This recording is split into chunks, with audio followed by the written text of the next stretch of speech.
अशोक विष्ट भैया जी, अशोक विष्ट भैया जी के माध्यम से मुझे ये सिस्टम मिला। और भैया और मैं एक दूसरे से परिचित कभी नहीं थे, हम दोनों एक दूसरे को नहीं जानते थे। पर एक ट्रेनिंग के दौरान मेरी मुलाकात भैया जी से हुई थी। तो मैं देहरादून आई थी, तो भैया ने भैया की जो भतीजी थी वो मेरे साथ थी। तो भैया ने, नहीं सॉरी, भांजी थी, तो भांजी को जब भैया ने कॉल किया तो मेरी ऐसी थोड़ी सी बातचीत हुई थी भैया से। तो उस दौरान हमारी नॉर्मल बातचीत होने के बाद भैया ने एक दिन मुझे कॉल किया और बोला कि कविता बहन, आप घर चले गए हो, ट्रेनिंग हो गई आपकी कंप्लीट? मैंने कहा नहीं भैया, मेरा थोड़ा सा मैं काम है तो मैं यही हूँ अभी देहरादून ही। तो भैया ने मुझे पूछा, अच्छा कहाँ हो, इधर आ जाओ हमारे यहाँ। मैंने कहा भैया एक्चुअल में मेरी सिस्टर है, वो बीमार है, वो एम्स में एडमिट है। और तो ऐसे ही मतलब मुझे समझ में नहीं आ रहा कि क्या होगा, क्योंकि उस समय पे डॉक्टर कुछ बता नहीं रहे थे कि बात मतलब क्लियरिटी थी ही नहीं। तो भैया ने मेरी एक छोटी सी हेल्प करी, वो छोटी सी हेल्प नहीं थी, मेरे लिए बहुत बड़ी हेल्प थी। भैया ने बोला अच्छा एम्स में है, मैं अपने भाई को भेजता हूँ और वो तुम्हें रिपोर्ट क्लियर करके बता देंगे। मैंने नॉर्मली भैया की उस हेल्प को मतलब मैंने बहुत, मुझे ऐसा लगा ना कि हाँ भैया ने मेरी हेल्प करी है, और वहीं से हमारी बातचीत शुरू हुई। और बातचीत करते करते भैया ने मुझे बोला एक दिन कि बहन आपको पता है कि हम लोग बीमार कैसे पड़ते हैं, क्यों, क्या कारण हो सकता है बीमारी का? मैंने कहा भैया आप क्या बोले, प्रदूषण इतना फैल रहा है और इतने सारे मतलब क्या बोलते हैं, खान पान भी हमारा ऐसी है, इस वजह से हम लोग बीमार पड़ते हैं। तो फिर बोला भैया ने कि बहन डॉक्टर तो हर दिन मरीजों से घिरा रहता है, वो क्यों नहीं बीमार पड़ता?" मैंने कहा हो सकता है वो अपना ट्रीटमेंट पहले ही कर लेते होंगे। तो भैया ने बोला कि बहन वो ना न्यूट्रिशन खाते हैं। मैंने कहा अच्छा न्यूट्रिशन। मैंने कहा अच्छा भैया, आप किसी कंपनी में हो ना जो दवाई बेचती है?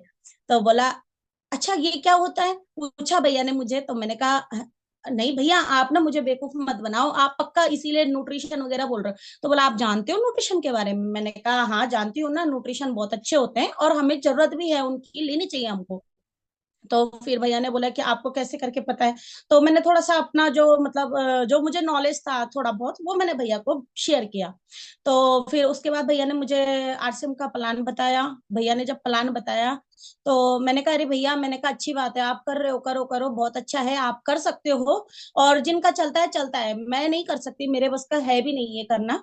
और अच्छी बात है आप करो। तो इसी तरीके से हमारी बातचीत चलती रही। भैया मेरा भी बार बार फॉलो अप करते रहे कि नहीं बहन आप करो, आप कर सकते हो। तो फिर बाद में मेरी बात करवाई मीनाक्षी दीदी से, डिजिटल मतलब ऐसी वीडियो कॉलिंग के माध्यम से। तो दीदी से जब मेरी बात हुई तो दीदी ने भी मुझे मतलब बताया इस सिस्टम के बारे में। तो मैंने दीदी से एक सवाल पूछा, मैंने कहा दीदी ठीक है, मैं अगर आपकी बात मान के करना शुरू भी कर लूं, पर मैं, आप ये बताइए कि इसका सेंटर कहाँ है? भैया ने मतलब कहाँ से मुझे ये सामान लेना है? तो दीदी ने मुझे बोला कि आपके जो नजदीकी है वो कोटद्वार है और पौड़ी है। मैंने कहा दीदी ये नजदीक होता है? ये मैंने कहा 64 किलोमीटर दूर तो मेरा कोटद्वार पड़ता है और 54 किलोमीटर दूर मेरा पौड़ी है, मैं क्यों जाऊंगी? जब मेरे बगल में सामान मिल रहा है तो मैं इतनी दूर क्यों जाऊं सामान लेने के लिए? तो दीदी ने बोला कविता बहन ये क्यों ही तो क्लियर करना है कि आपने क्यों जाना है वहां। तो मैंने कहा मेरी मतलब समझ में नहीं आया, मैं सर के ऊपर से सारी बातें गई दीदी की, जो भी दीदी ने मुझे बोला वो मेरे सर के ऊपर से गई, मैं भी हाँ हाँ हाँ हाँ करते हुए मतलब दीदी को टाल दिया। इसी तरीके से हमारी बातचीत चलती रही। धीरे धीरे करके दीदी और भैया के साथ एक ऐसा कनेक्शन बन गया कि मतलब लगा कि न जाने इन लोगों को मैं कब से जानती हूँ, पता नहीं, मतलब एक अननोन पर्सन के साथ लगता है ना, बोला ऐसा मुझे फील नहीं हुआ। फिर धीरे धीरे करके भैया लगभग, ये जब भैया ने मुझे बताया था तो मई 2022 में मुझे भैया ने सिस्टम की जानकारी दी थी। और करते करते भैया 8-9 महीने तक मेरा फॉलो अप ही करते रहे, भैया दीदी मेरे साथ करने एक्टिविटी में रहे, लगातार बातचीत चलती रही हमारी। और ऐसा करते करते बाद में मैंने कहा चलो ठीक है, बोलते हैं ना वशिष्ठ भैया कि यहाँ कोई अपनी मर्जी से नहीं आता है और हर कोई मतलब लाया जाता है। तो मैं भी यहाँ अशोक भैया से और मीनाक्षी दीदी से पीछा छुड़ाने के लिए मैंने बोला चलो लग रहे हैं, बार बार दीदी लोग बोल रहे हैं, भैया लोग बोल रहे हैं, तो एक बार मैं अपनी ज्वाइनिंग लगा लेती हूँ और उसके बाद कम से कम भैया लोग बोलना तो बंद कर देंगे। तो मैंने अपने डॉक्यूमेंट देके जब अपनी ज्वाइनिंग लगाई तो भैया ने मुझे कहा कि नहीं, दीदी ने मुझे कहा कि कविता बहन हमारी मीटिंग होती है और आप उन मीटिंगों में आना। मैंने कहा ठीक है दीदी। पहले मैंने ठीक है बोला, फिर मैंने आई नहीं, मैं मीटिंग में काफी लंबे टाइम तक मैं आई नहीं। तो दीदी ने बोला कि कविता बहन कोई इश्यू आ रहा है, आप मतलब। मैंने कहा दीदी आपको तो पता है मैं पहाड़ी क्षेत्र में रहती हूँ और हमारे यहाँ नेटवर्क का बहुत इश्यू रहता है। हमारे यहाँ ना कॉलिंग तो हो जाती है पर नेट नहीं चलता, तो मैं जूम कैसे अटेंड करूँ। तो मतलब दीदी को मैं टालती रही। फिर एक दिन अचानक दिमाग में आया, मैंने भाई नहीं, दीदी ने मुझे बोला कि कविता बहन आपको पता, जो हमें मीटिंग देते हैं वो बड़े भैया आशीष वशिष्ठ भैया जी हैं, और मेरे बड़े भाई हैं। भैया का परिचय करा दीदी ने। तो मेरे दिमाग में एक बात आई, मैंने कहा दीदी कैसे बोल रही है, अपने ही भाई की तारीफ मुझसे कर रही है, मुझे बोल रही है कि मेरा भाई है, मुझे सिखा मतलब वो सिखाते हैं। तो मुझे ना थोड़ा सा अजीब लगा, तो मैं उसके लिए माफी चाहूंगी।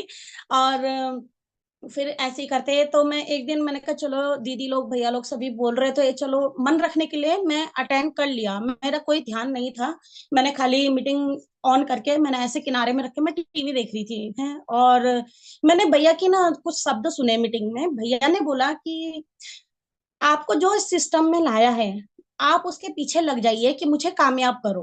अगर वो व्यक्ति आपको कामयाब नहीं करता तो 2,000 का राशन तो आपने खा ही लिया है, बोलो हमारे 2,000 रुपए वापस करो। तो मेरे दिमाग में एकदम से वो बात, क्योंकि रुपए वाला मामला था, तो एकदम से बात आ गई दिमाग में। तो मैंने वो मीटिंग उसके बाद से मैंने पूरी सुनी। उसके बाद मैंने अगले दिन सुबह लेके भैया को कॉल किया, अशोक भैया को। भैया मैंने ना वशिष्ठ भैया से जो मीटिंग ले रहे थे, उन्होंने ऐसा ऐसा बोला है। तो भैया ने बोला हाँ वो तो सही है। तो मैंने कहा भैया तो सोच लो, बोलने से पहले सोच लो, मैं पीछा नहीं छोड़ूंगी। भैया ने बोला कोई दिक्कत नहीं है। तो मैंने कहा भैया देखो आप ये ध्यान रखना कि अगर मैं कामयाब नहीं हुई ना, तो मैं 2,000 का 4,000 वसूलूंगी।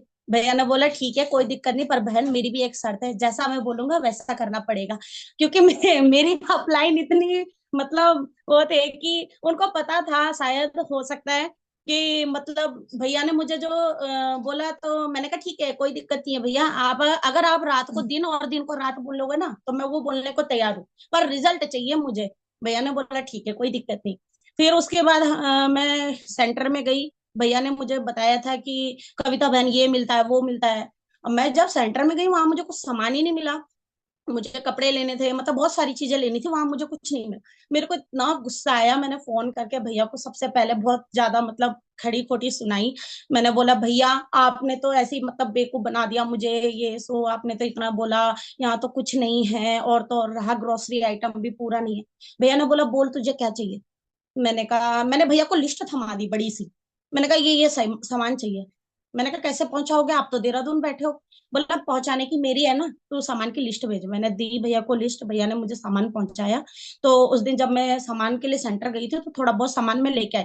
और साथियों बिलीव करना, मैं उस सामान को घर भी नहीं लाई, मैं उस सामान को लाई, उस समय पे मेरी शॉप थी।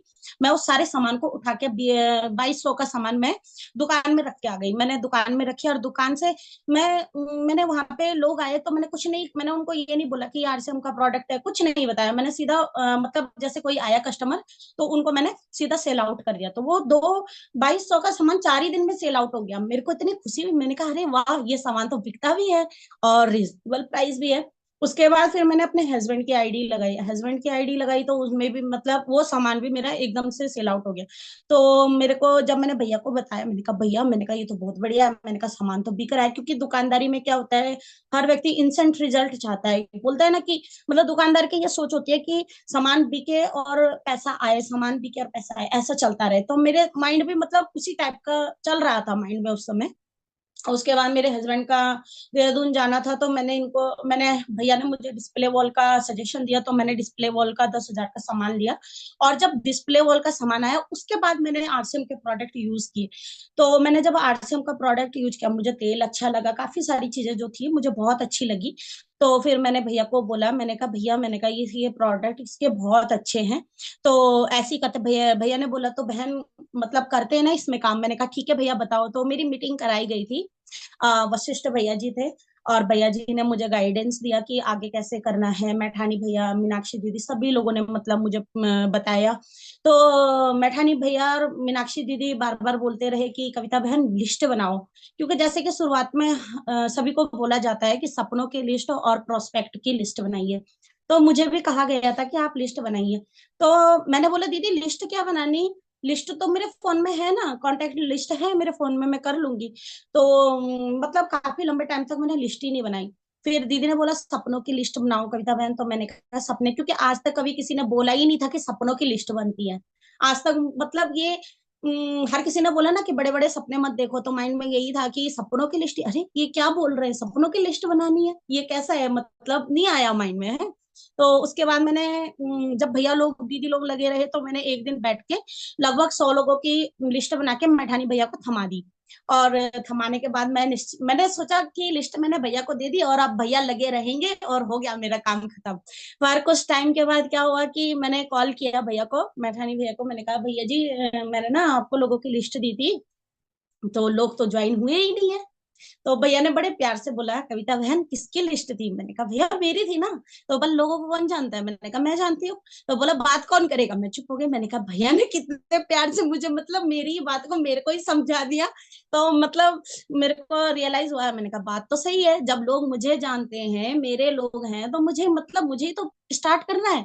अब मैं लोगों को जब समझाने मतलब बताने लगी आरसीएम के बारे में, तो लोग मुझे समझाने लगे कि अरे कहाँ पड़ रही है चक्कर में, तू दुकानदारी संभाल, ये कर वो कर, जो तू कर रही है उसको करती रहे, उसमें तेरा बहुत अच्छा चलेगा, ये सो उसमें तू आगे बढ़ेगी, पर इस चक्करों में मत पड़, लोग लुट जाते हैं, जो तुम्हारा चल रहा है वो भी नहीं चलेगा, मतलब बहुत सारी चीजें लोगों ने मुझे बोली।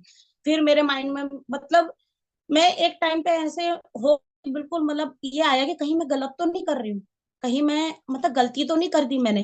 पर जब जब मेरे माइंड में ये आया, तब तब शायद उस परमपिता परमेश्वर ने मेरे लिए कुछ बड़ा सोचा। हमेशा मेरी अपलाइन ने मुझे डिमोटिवेट होने से बचाया।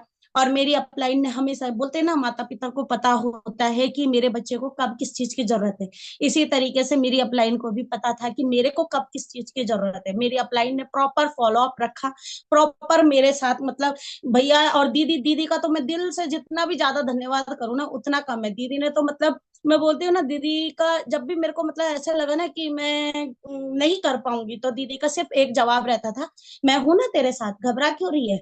बस वो मैं हूं ना, वो शब्द ना मुझे इतनी बड़ी ताकत दे देता था कि मतलब मैं फिर बोलती थी क्या दिक्कत है, जब मैं आगे, वो बोलते हैं ना ओखली में सर दे ही दिया तो चोट से क्या डरना, तो मेरा बस यही रहता था कि चलो जब चले ही गए हैं तो चलते हैं। तो ऐसे ही करके एक बार क्या हुआ कि मैं ऐसी, हमारे कोई मतलब भैया जी थे ऐसे हस्बैंड के फ्रेंड, तो उनके शॉप में मैं थी, तो उन्होंने भैया ने बोला कि भाभी आप ना गलत जगह फंस गए हो और एक दिन ना आप बहुत रोओगे। तो मुझे थोड़ा सा मतलब अजीब सा लगा। फिर मेरे को याद आया वशिष्ठ भैया का बोला हुआ कि हमें लोगों से उलझना नहीं है।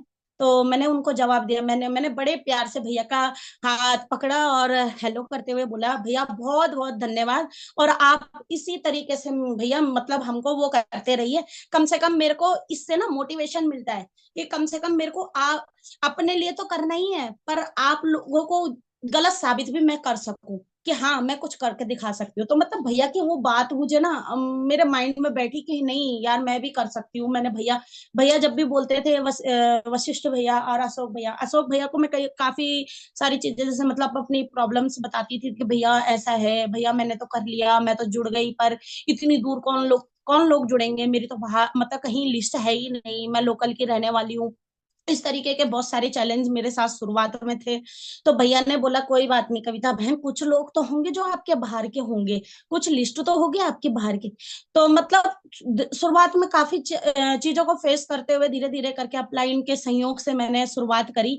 पर भैया हमेशा मैं कहती थी भैया अरे भैया मेरा मतलब नहीं हो पाएगा मेरे से, तो मैं नहीं कर सकती। पर अशोक भैया ने जो मतलब एजुकेशन, वशिष्ठ भैया की और अशोक भैया का और मीनाक्षी दीदी का जो मोटिवेशन रहा, हमेशा मतलब मेरे को कभी भी ऐसा नहीं लगा कि मेरे से नहीं होगा। लगा, लगते लगते भी भैया ने हमेशा मुझे सपोर्ट किया कि नहीं कविता बहन करो करो करो, तो मतलब वही चीज रही। और बस भैया यही कहते थे कि एक बार ऐसी बातों बातों में काफी सारे चैलेंजेस होते, तो मैंने भैया को एक बार शेयर किया था, तो भैया ने मुझे बोला कि कविता बहन माना दुनिया बुरी है, पर हम तो अच्छे हैं ना, तो अगर हम अच्छे हैं तो हमें अच्छा करने से किसी ने रोका है। मैंने कहा नहीं ऐसा तो, फिर मैंने कहा हाँ यार बात तो सही है, दुनिया ही तो बुरी है ना, अगर हम अच्छे बन जाएंगे तो दुनिया भी तो अच्छी बन जाएगी। तो मतलब भैया ने वो, क्योंकि कभी ऐसा जिस उसमें हम लोग काम कर रहे थे, तो मतलब वो चीज हम उसमें कभी हमने ये चीज नहीं सोची ना कि कोई मतलब है, हमेशा टांग खींचने वाला बात रहती थी। कहीं जाओ तो मतलब दुकानदारी में भी आप लोगों को पता ही है कि जैसे काफी सारे भाई बहन यहाँ होंगे, तो उसमें भी क्या होता है कि एक का कस्टमर दूसरा खींचने, मतलब ये सब चलता रहता है ना। तो यही सब था। और इसी तरीके से बस जो दो चार शब्द आप लोगों के सामने बोल पाई हूँ, ये सब मेरी अपलाइन की एजुकेशन और अपलाइन की ही बदौलत में बोल पा रही हूँ। और धन्यवाद करूंगी कैलाश धर्म सेतु भैया जी का, जिन्होंने मुझे इनवाइट किया। थैंक यू भैया। और अपनी वाणी को यही विराम देती हूँ। थैंक यू सो मच भैया। जी दीदी, बहुत शानदार स्टोरी आपकी है दीदी।